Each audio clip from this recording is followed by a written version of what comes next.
खुलुमबाय बे समाव बडलेण्ड इंखं टेलिभिजननि स्टुडिय'आव आं मिथिका नार्जारि दिनैनि गाहाय रादाबफ्राव दङ। गिख्रंथाव लामा जाब्रबथायाव जिउ गोमाबाय एसआइ जुनमनि राभाया।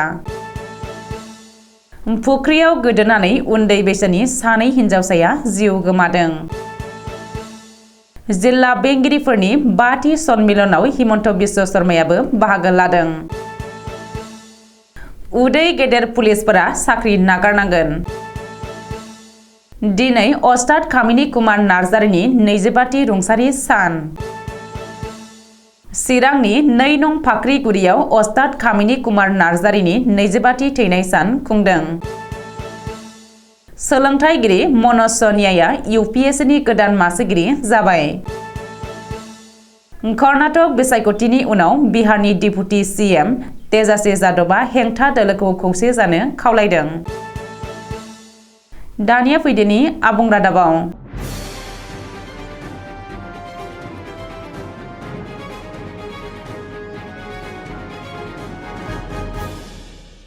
गिख्रंथाव लामा जाब्रबथायाव जिउ गोमाबाय दान्थे बिदान्थेयाव हाबसोनाय एसआइ जुनमनि राभाया। जकलाबान्धानि सौरभगियायाव मोनसे गिख्रंथाव लामा जाब्रबथायाव जिउ गोमाबाय जुनमनि राभाया। गंसे कन्टेनार ट्राकजों जानाय जाब्रबथायाव जुनमनि राभाया जिउ गोमादों। मिथिनो हानाय बायदिब्ला जुनमनि राभाया गावनि AA01EN7273 नम्बरनि मारुति एस्प्रेस' गारिखौ थांनाय हराव गावनो सालायनानै जकलाबान्धा फारसे थांदोंमोन। बे समावनो उल्था बिथिंनिफ्राय फैनाय UP78UT4518 नम्बरनि कन्टेनार ट्राकजों मोगा-मोगि सौग्रावलायो। बे गिख्रंथाव जाब्रबथायाव जुनमनि राभाया जाथायसालियावनो जिउ गोमायो होननानै खौरां मोन्दों। थांनाय हरनि 2 रिंगायाव सौरभगियानि 31 नं हादरारि राजालामायाव जादों बे गिख्रंथाव लामा जाब्रबथाया। बे जाथायनि उनाव जकलाबान्धा पुलिसआ जाथायसालियाव थांनानै जुनमनि राभानि गोथै सहखौ बोखांहैयो आरो पस्टमर्टेम आनजाद नायनो थाखाय जकलाबान्धा सिभिल हस्पिटालाव लानानै थाङो। पस्टमर्टेम आनजाद नायनायनि उनाव एसआइ जुनमनि राभानि गोथै सहखौ गुवाहाटी काहिलापारायाव थानाय निजा न'आव लाबोगोन।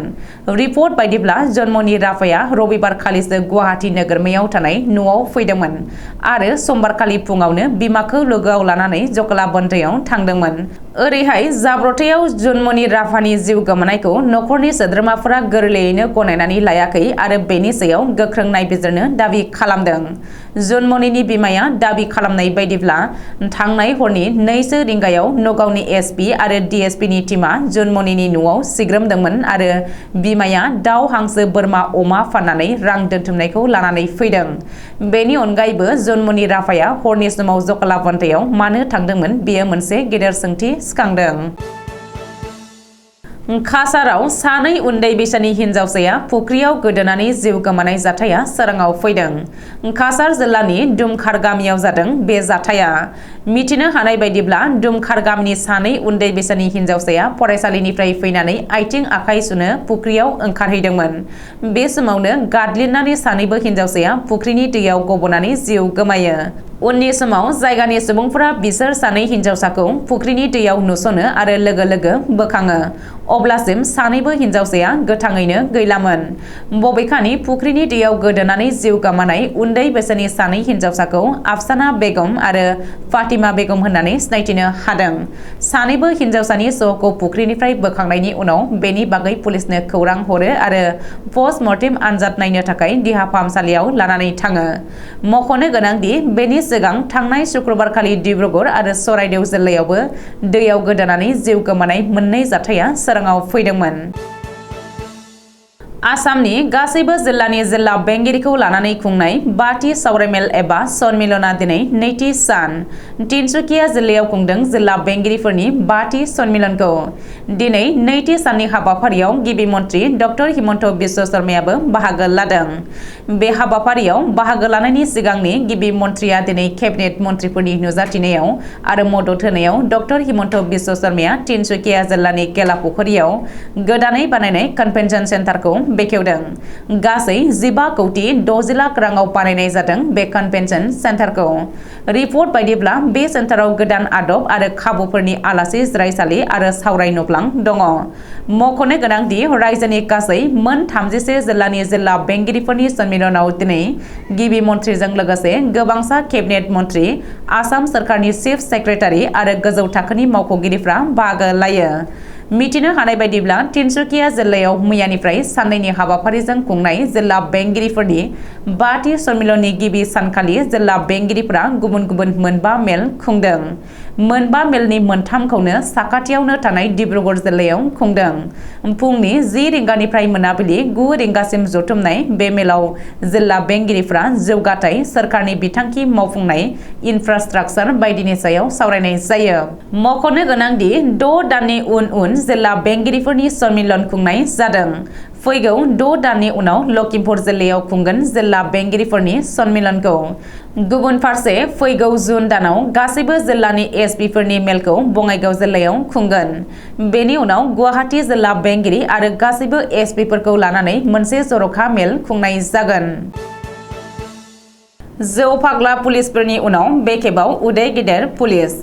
गिबि मन्थ्रि डक्टर हिमन्त बिश्व शर्माया बिथोन होनायनि उनावनो आसाम पुलिसाव सोलिगोन उदै गेदेर पुलिस हाथाव अभियान।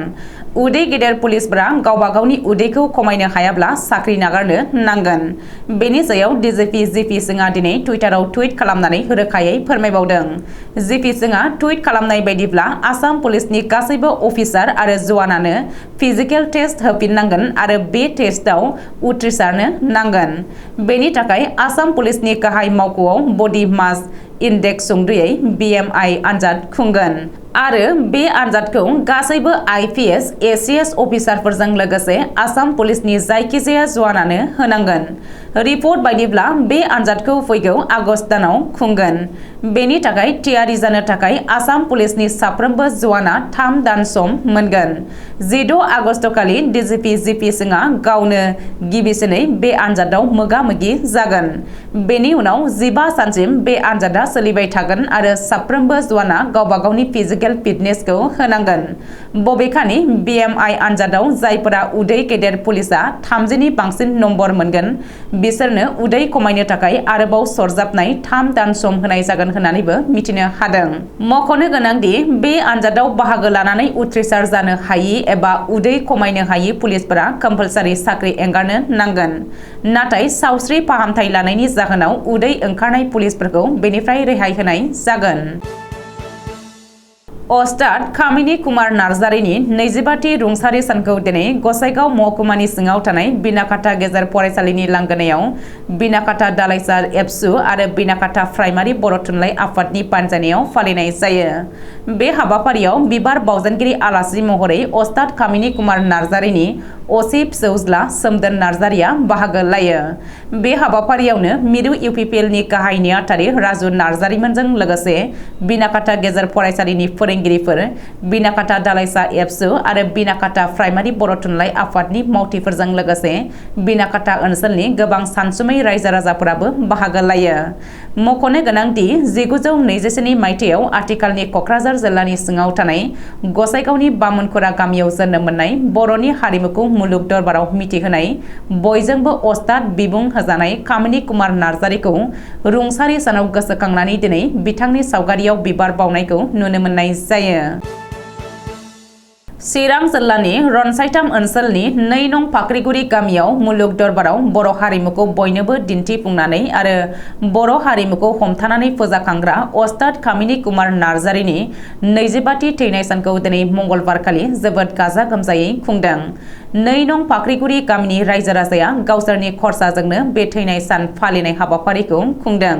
मख'नो गोनांदि बर' हारिमुआरि कृष्टि मोसानाय खाम, सिफुं, जथा आरो सिफुंजों दिल्लीनि दरबाराव मोसाहैहोनाय हानजाखौ मोनसे समाव अस्ताद कामिनी कुमार नार्जारियानो दैदेनदोंमोन। बिथांनि बिहोमाया बर' हारिनि थाखाय अरायबो सनानि हांखोजों लिरजाबाय थागोन। अस्ताद कामिनी कुमार नार्जारिनि गोथैसि सावगारिखौ मान होनानै फाख्रिगुरि गामिनि रायजो राजाया बोसोरफ्रोमबो बिबार बावनाय हाबाफारिजों लोगोसेनो बैसागो बिदाय समाव बे बोसोराव जोबोद गाजा गोमजायै खुंनाया थारैनो बयनिबो नोजोराव गोग्लैदों आरो जोबोद बाख्नायथाव होनजायो। भारतनि बयनिख्रुइबो गोब्राबसिन आरो गोजौसिन सिबिथाय कमिसन होनोब्ला आथिखालाव यूपीएससी एबा इउनियन पाब्लिक सार्भिस कमिसन। बे इउनियन पाब्लिक सार्भिस कमिसननिनो गोदान मासिगिरि महरै सोलोंथाइगिरि मनज सनियाया दिनै मंगलबारखालि समायखिरा लाबाय आरो आबुङै मासिगिरि बिबानखौ नाजावबाय। मख'नो गोनांदि थांनाय 5 एप्रिल 2022 मायथाइनिफ्रायनो बोसोरसे सम सोलोंथाइगिरि मनज सनियायानो एटक हिसाबै यूपीएससीनि मासिगिरि महरै खामानि मावबोखादोंमोन। सोलोंथाइगिरि मनज सनियाया थांनाय 2017 मायथाइयाव यूपीएससीनि सासे सोद्रोमा महरै हाबफैजेनदोंमोन। सोलोंथाइगिरि मनज सनियाया सोलोंथाइ बिथिङाव गोबां रोंगौथि थानायखायनो आथिखालाव यूपीएससीनि मासिगिरि महरै बिबान मोनदों। मानो होनोब्ला पलिटिकेल साइन्सजों मास्टार डिग्री लाखांनायनि उनाव मुलुगसोलोंसालिनि फोरोंगिरि जानायजों लोगोसेनो गंनै मुलुगसोलोंसालियाव खनथाम भाइस चेन्सेलर जाबोदोंमोन। 1 आगस्ट 2009 मायथाइनिफ्राय 31 जुलाइ 2015 मायथाइसिम खननै टार्म गुजरातनि डक्टर बाबा साहेब आम्बेडकार मुलुगसोलोंसालिनि भाइस चेन्सेलर जाबोदोंमोन आरो बारदारि महाराजा सायाजी राव मुलुगसोलोंसालिनि भाइस चेन्सेलर महरै एप्रिल 2005 निफ्राय एप्रिल 2008 सिम खामानि मावबोदोंमोन। गावनि नाजानायजों मावथायफोरनि थाखाय आमेरिका आरो इंलेन्ड बायदि बायजो हादोरनिफ्राय मनज सनियाया गोबां बान्थाफोरबो मोननो हादोंमोन। खोला भारतनि कर्नाटक आयेन आफादनि जेनेरेल बिसायख'थिनि फिथाइखौ नोजोर होनानै बिहारनि डिपुटि गिबि मन्थ्रि तेजास्वी यादवआ भारतनि बयखौबो हेंथा दोलोखौ खौसे जानो खावलायदों। मानो होनोब्ला दुलाराय भारतनि गासैबो हेंथा दोलोफोरा जुदि बयबो खौसे जायोब्ला फैगौ 2024 मायथाइनि लकसभा बिसायख'थियाव बीजेपी दोलोखौ गोरलैयैनो फेजेननो हागोन। लोगोसेनो आथिखालनि पुजिबादआ जोबस्रांलांगोन। बेनि थाखाय बिहारनि गिबि मन्थ्रि नीतीश कुमार आरो राष्ट्रीय जनता दल एबा आरजेडीनि गाहाय लालु प्रसाद यादवमोना खामानि मावगासिनो दं होननानैबो तेजास्वी यादवआ बुंबावदों। दिनैनि रादाबा एसेनोसै। गोजोन्थों।